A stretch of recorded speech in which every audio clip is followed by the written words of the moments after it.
patience, yeah.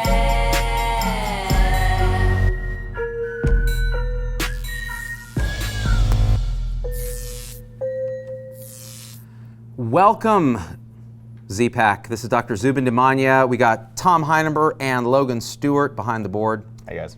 And this is our special Sunday edition called Against Medical Advice. Thank you to everybody who's tuning in.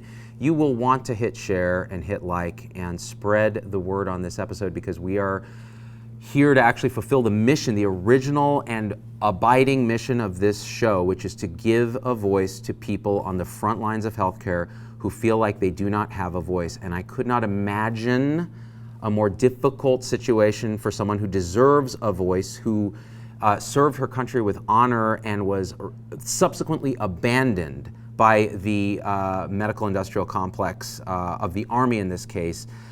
First Lieutenant Katie Blanchard. Her story, it's been shared with me multiple times by multiple members of the Z-Pack, and when I first saw it, the trial was still going on, and we'll fill you guys in on the details, but please, we didn't want to address it until we knew more information. I think more information is coming in. A lot of people have shared privately what's going on, and her legal counsel actually reached out and we connected as well, because I wanted to make sure that we didn't make anything that she's doing worse. We want to help her and give her a voice. Nurses everywhere, frontline healthcare people everywhere. I'm going to preface this with a spoiler alert. You should support Katie and her struggle to actually find some justice and prevent this kind of thing from ever happening again. So that being said, for the people who are listening on podcast, thank you. Please subscribe and review the podcast. It helps us grow the show and get the word out so we can do more things like this. All right, let's get to brass tacks, people.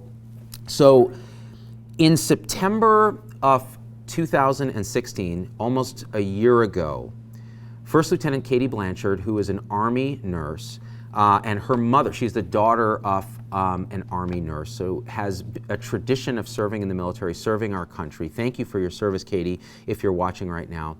And if I get any of this story wrong or you guys have stuff to add, please put it in the comments, because again, I'm thousands of miles away and trying to piece this together, so I want to do it justice and we can evolve it as we go. She had been working at Munson base. Now let me make sure I do this right, because for some reason my iPad is trying to melt me with images here. There we go.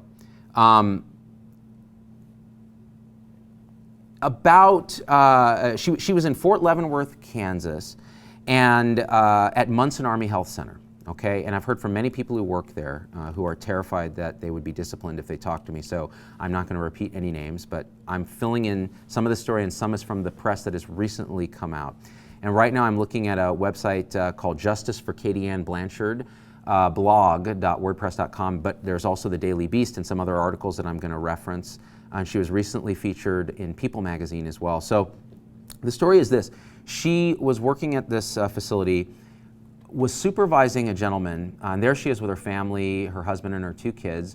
She was pregnant and actually delivered a 3rd child while she was working at this facility. I think she'd been working there, I think a year, if I'm understanding the story correctly, and was in charge of supervising some civilian government employees, one of whom was named Clifford Curry. And Clifford, do we have a picture of him, Logan? No, but I can. Not, yeah. So Clifford Curry is definitely an image we'll want to show. So this guy was a 54-year-old federal employee union guy, government employee, and he was in charge of the a sort of administrative side that helped out with families with kids that had severe disabilities like cerebral palsy, et cetera, if I understand correctly. So he was sort of working in that program, and Katie was his supervisor. According to the stories, and the record is that she had noticed that he was not a great employee in terms of performance and had a lot of disciplinary issues with aggression, there's this picture, issues with belligerence, especially towards her, to the point where she started filing reports with her superiors over the period that she'd been working with him, saying, you know, I am not comfortable being in the room with him. I would like extra training to be able to supervise him because there's something going on with this guy. I don't feel safe and I'm worried. And this was repeated and repeated and repeated. And from the understanding that I'm able to glean from people, from sources there and from the press, the superiors said, well, you know what, just suck it up, basically. And the way that they do it, the way they did it was a male superior, I'm forgetting his name, Matthew something, basically said, look, come back to us with less emotion and more facts, more or less. Basically like women, you know what I mean? And she kept at it saying, you know, this, I'm not safe. I need somebody with me anytime I'm there to counsel him on his performance because he makes me very nervous.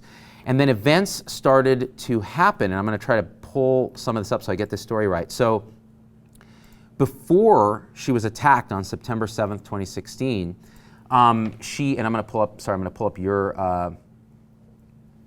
up your live feed as well so we can make sure we get your comments on the show. Before she was attacked in January of 2016, she was on maternity leave. She came back, okay? And this was following the birth of her third son. And according to this article, Curry saw Katie doing paperwork. He aggressively thrust himself within inches of her face and screamed, no, no, no, no, get the F away. Where F, of course, I'll let you fill that in. We don't curse on Sunday.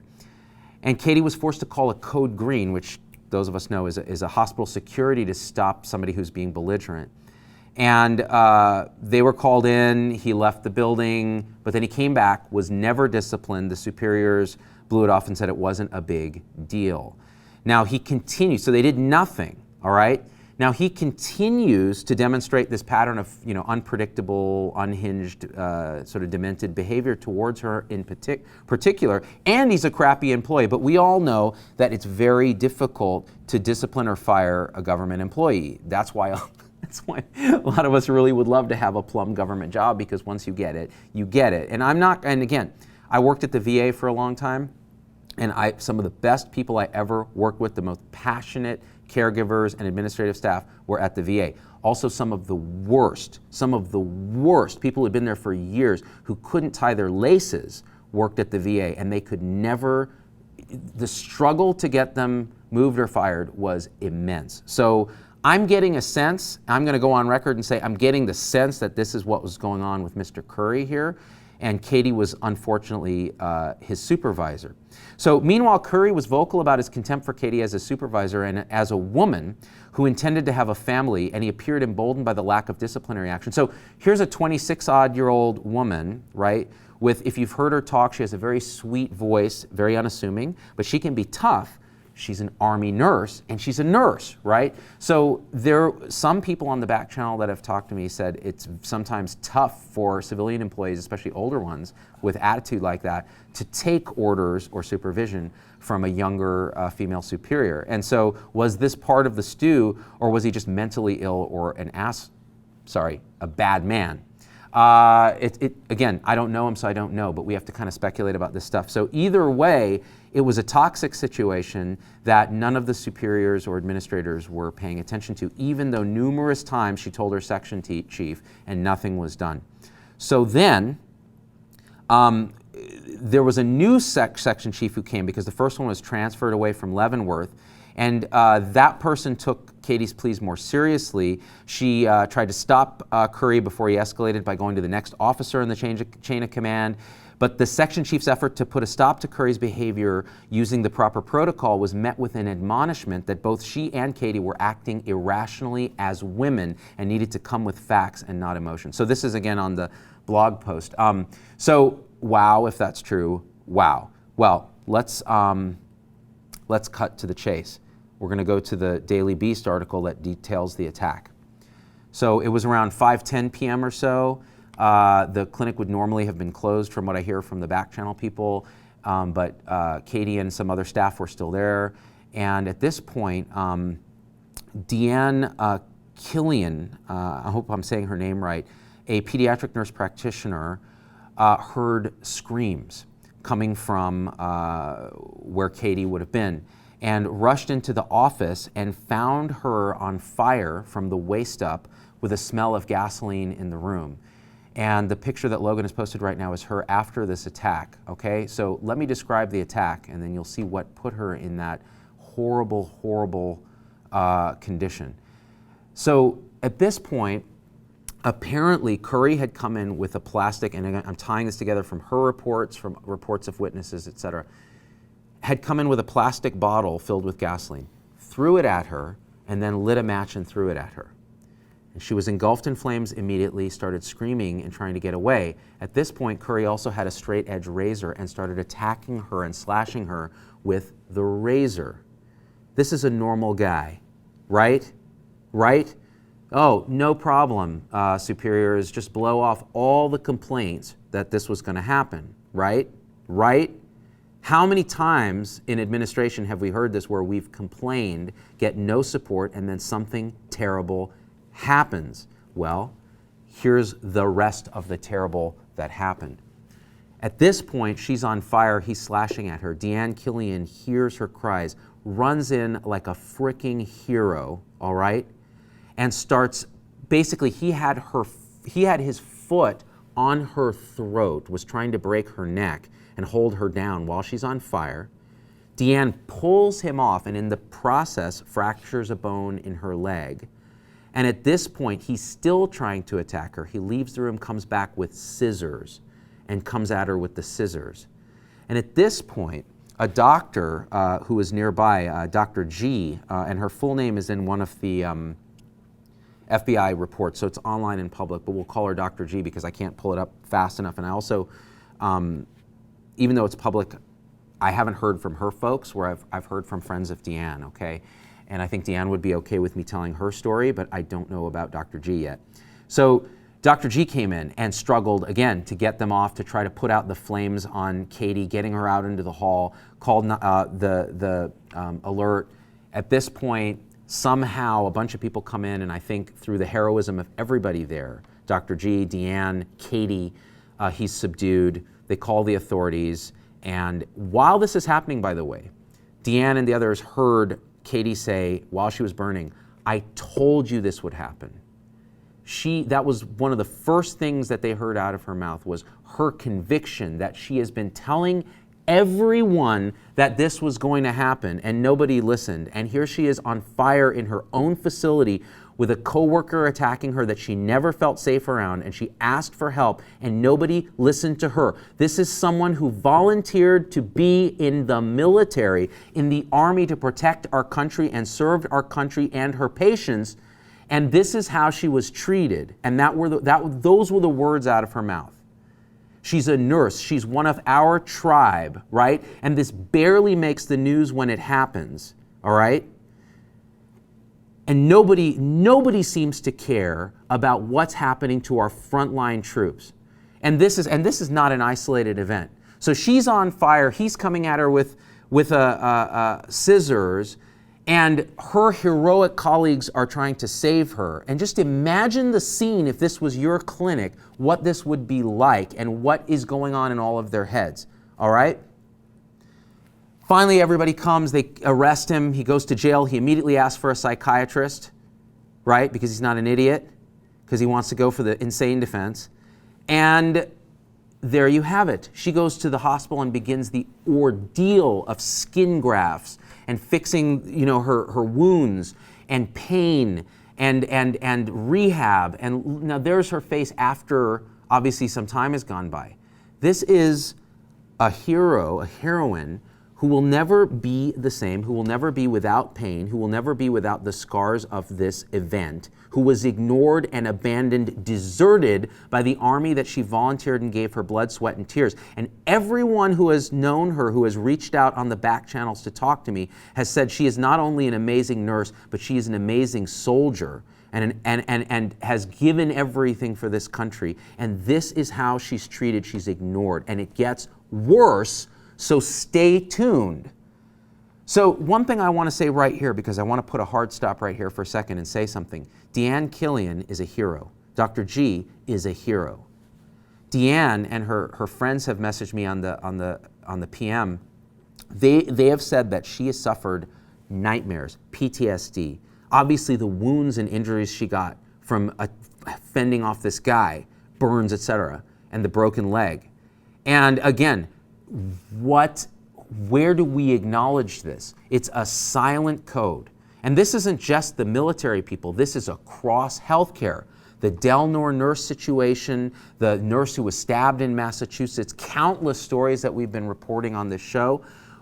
This is why we have this hashtag silentnomore, because we cannot remain silent when the caregivers are attacked, period. That's why we do what we're doing. That's why you are with us, Z-Pack. That's why we're sharing all of this information. Daily Beast, People Magazine, all of that is fantastic. But until the tribe of medicine changes our culture, until the military changes its culture, we're not going to get anywhere. It starts with us, you guys. That's where it starts. All right, so that being said, Tom, did you have anything to say before I go on with the story? You know, one thing I have to say, between this and the Delnor story, it's female coworkers who are coming to where are the males in this situation? Both times it's been strong, courageous females who have helped fend off or fight the attacker. Yeah, that's an interesting observation, man, because that is actually the case. And could it be that there were just more females present at the time, or is it that we're seeing a asymmetry of heroism in these settings? Hard to know. You'd have to do a big trial, and obviously we're not statistically powered to do that, but it's a good observation. I also have to say one more thing before we get into it. Is that, you know, statistically violence is going down in our world, right? Like yes. Steven Pinker has shown that in The Better Angels of Our Nature.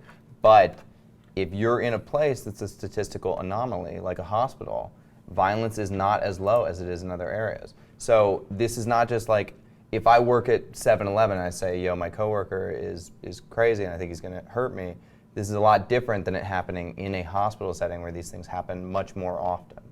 You know what's a sad corollary to that, Tom, is that when I first heard about this story, a lot of people sent this to me early on before this criminal was convicted of this murder attempt, all right? They said, you should talk about Katie's story. And I reviewed it briefly and I said, well, this sounds like a horrible workplace violence issue, not necessarily a violence against healthcare providers in a healthcare setting. I didn't understand it, and I prejudged it as another, like something that happens in the military, something wrong. I was absolutely wrong. And it was only through the persistence of many people of the tribe, the Z-Pack, that kept messaging me and saying, why haven't you talked about this yet? And I was like, what am I missing in this story? And then as I dug in more and more information became public and he was convicted and more information came out, I realized that I had completely misjudged this, dropped the ball, and that I was basically complicit in the silence around this. So at this point, I'm trying to make amends and do what I can to give her a platform, because not only does she deserve one, but no justice has really been done. We'll talk about his conviction. He was convicted. He's going to go to jail. Hopefully, he hasn't been sentenced yet. All right? That's wonderful. But where is the justice for the entire chain of command that was complicit in allowing this to happen by ignoring repeated requests for safety around this guy? It was, first of all, there's clearly implicit or explicit bias because she was a woman. There's bias because I'm sure she was somewhat emotional about it because she was scared. She's a 26-year-old healthcare provider. She can recognize dangerous people. She's also trained in the military. She can recognize unstable, dangerous people. And here's one in her midst, and no one is listening to her, and it gets worse. Get this. So she's recovering. They do a tremendous job in San Antonio. She is, because, okay, first of all, because of something called the Ferres Doctrine, okay, F-E-R-E-S, in the military, you cannot sue the military for negligence leading to your own harm. Now, why would they have such a ridiculous doctrine? Well, it's actually not ridiculous if you think about it. If you're going into battle and someone orders you to charge up a hill and you get killed, what if your family sues the captain, even though he was negligent having you charge up that hill? That was a bad idea. Well, that would destroy the entire military structure. That's not how the military can function. War is war, right? But what happens when you translate it to a medical facility? What happens when you translate it to Army malpractice? What happens when you translate it to Katie's situation? Katie has no legal recourse monetarily against her Army superiors who were complicit in, I'm going to say this unequivocally, they are criminally negligent in her attack. Criminally negligent. Well, maybe they're covered by the Ferris Doctrine, but are they covered by court-martial? I mean, well, you could still have them court. So I spoke to her attorney, and really the Ferris Doctrine covers them. Now, the question of court-martial, the question of humiliation, the question of shame, the question of me looking them in the eye right now in front of 700 live viewers and saying, you are criminally negligent and have destroyed a 26-year-old woman's life. She will recover because she's strong. She already has shown strength beyond anything you weasels have shown in managing this horrible criminal Curry, who was, all the signs were that he was not stable to be in any working in facility, let alone with somebody like her who had already expressed fear, right? I'm looking you in the eye and telling you, you need to be held accountable, period. And we as a tribe need to never be quiet until they stand up and say, I'm sorry for what we did. And you know what? So here's the thing. Let me before we go on to her recovery, I got to read this. So people have been messaging me, and listen to this. This is really wonderful and a great example, not just of military hierarchy, but of anything in healthcare, because this is how a lot of times we see administration behave. Let me see here. So apparently, so people say she's an amazingly strong woman. She's now being discharged from the army she loved for being a victim. The official line is that she's non-deployable. She continues to recover in Texas. She's being disciplined for daring to speak out against command at Munson, who had been warned that this man had threatened patients, as well as a Lieutenant Blanchard. The Army is trying to silence her voice while promoting those who could have but literally chose not to prevent this attack. All right, so that was one viewpoint. Now there's more. Where was it here? Z, does it say there if she was discharged with pension? No, I don't know that she's been. I don't know that she's been discharged She's yet. So still this was active, one right? take, and I haven't heard that. So we'd want to confirm that before we really went on that. But I'm trying to find the. Hang on. Here it is.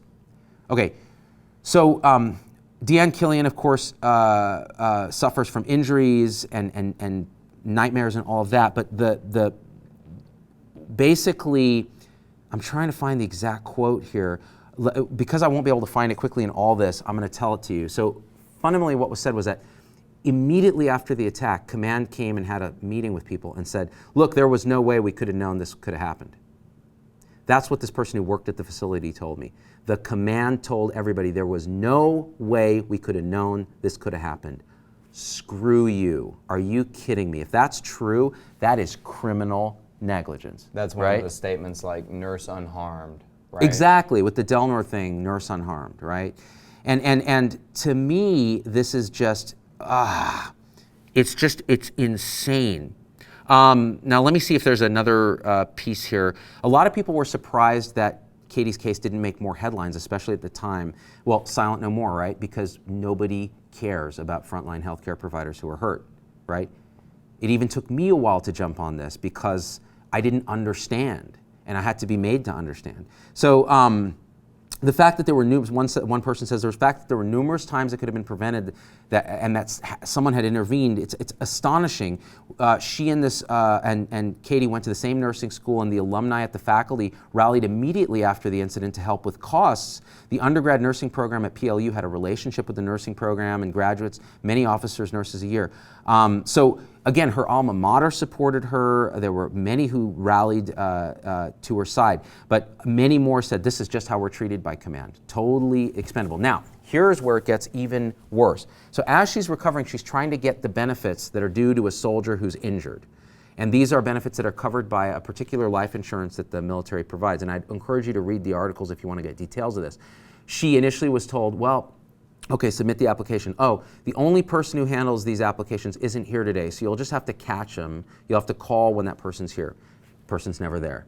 Oh, the application's processed. Nope, it got lost. Oh, what? No, she still doesn't have coverage for daycare, for a home health assistant, for all these things she needs to recover. She has 3 children. She's trying to get by. Can we show some pictures of her with her kids now during recovery? Logan, I think we have... Logan just has to take down the hashtag real quick. Oh, yeah. We'll pull down the hashtag and get up those. And the military continues to make her go through red tape.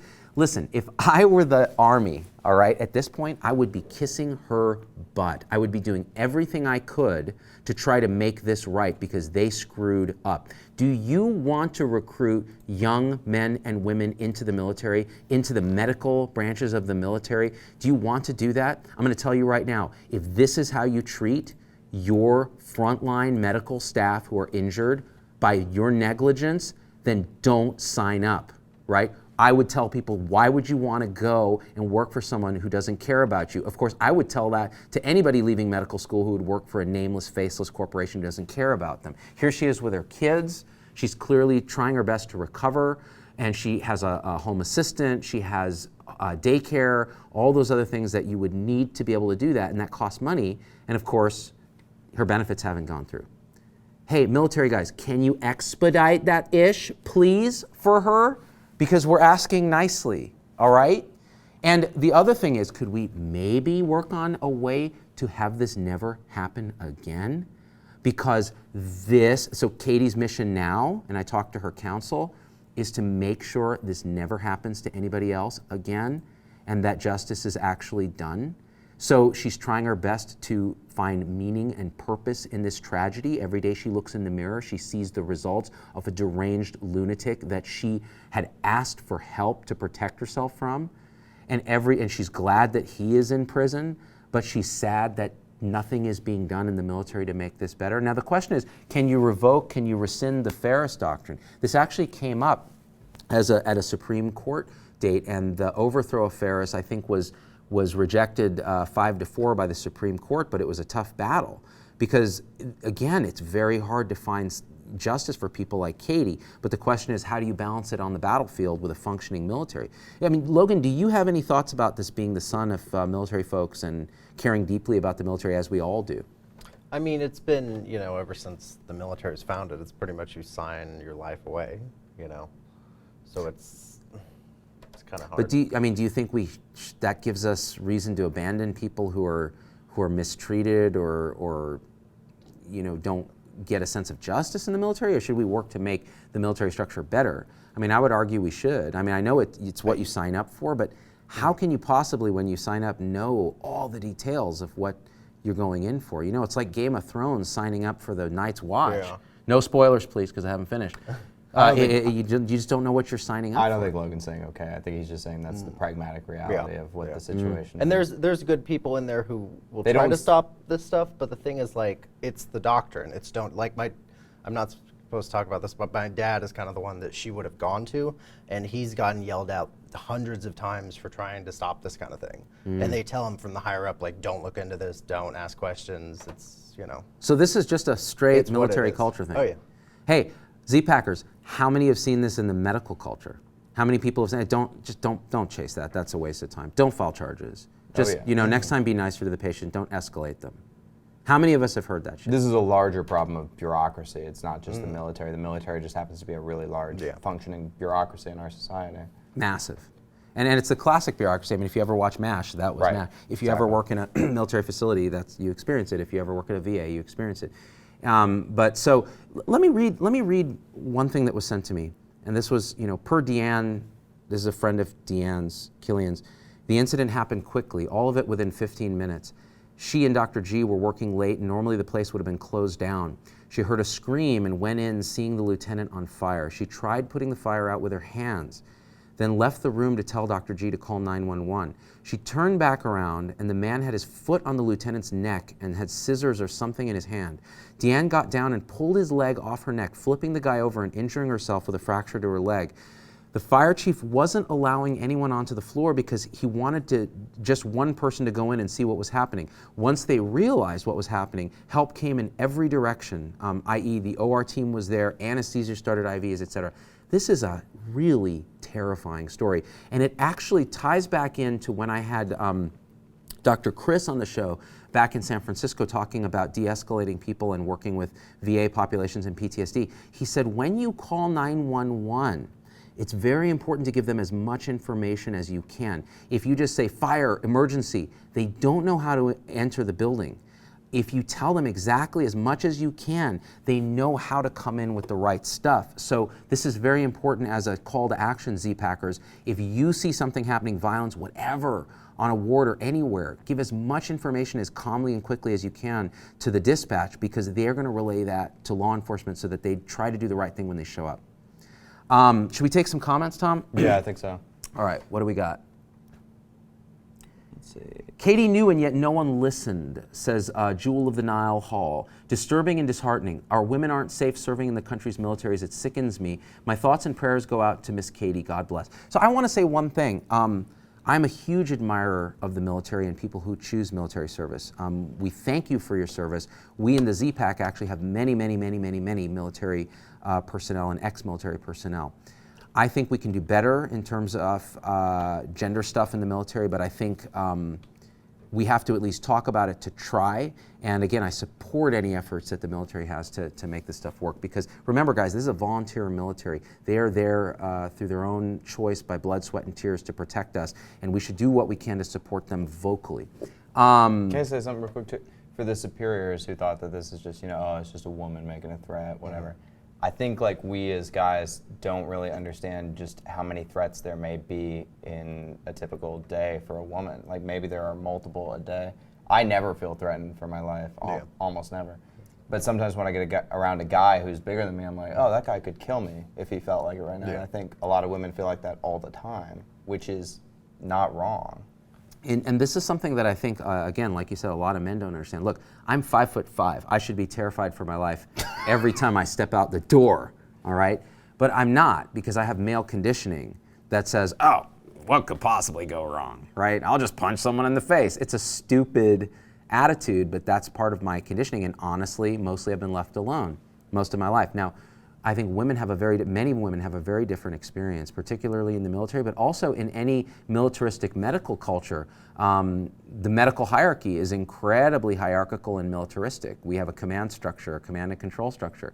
I have been at the losing end of that command and control structure for much of my career, and many women have told me that they have suffered, and there have been books written about it by female physicians who've suffered about this. So we're going to get some of those on our show and have a talk about it. Now, this is another thing.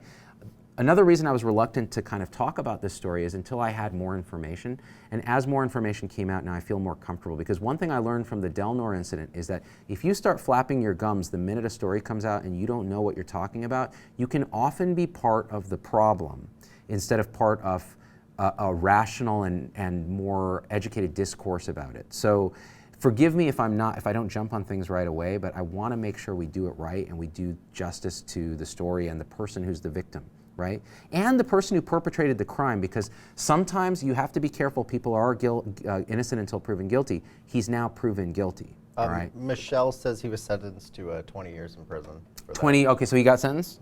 20 years. From what she said, yeah. Sorry, Mr. Curry, but you can rot in jail, and I hope you are a catcher instead of a pitcher. If we're going to have archaic stuff like the Ferris Doctrine, why don't we just bring back the firing squad for this guy? Why not? This is a decent opportunity. Actually, right? It's too nice for him. I think I'm going to go on spot and say if this were in Hamilton's era, there would have been firing squad for her superiors who dropped the ball.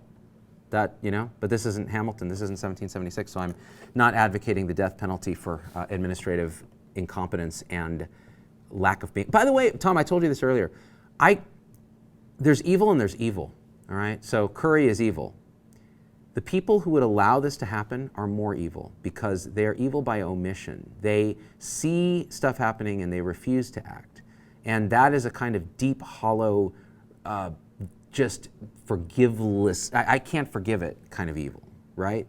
So that's the kind of evil we have to strive against most. Because we know this Joker has some mental illness and some horrible story behind him. But what's the excuse for the administrators? Right, well, I'm sorry, people are saying he's 20 years is the max. That's right. That's what I understood. So he didn't get sentenced to 20 years. 20 years is the max he could get sentenced. Rachel said it for me. Silence is complicity. So, evil prevails when good men and women do nothing. Yep. So if we keep being silent about all these, incidences that occur, we are helping perpetuate it. Yeah. That's just point of fact. Yeah, agreed. So we can't be silent anymore. 100%. That's the hashtag silent no more. I mean, listen, my wife's a nurse, and she has been stalked to her car. Dude. You know what I mean? And like, luckily the administration took steps to get this guy removed from the facility. But if they hadn't, and an incident like this would have happened, I don't know what I would do. I would want to kill this dude myself if it happened to me. Exactly.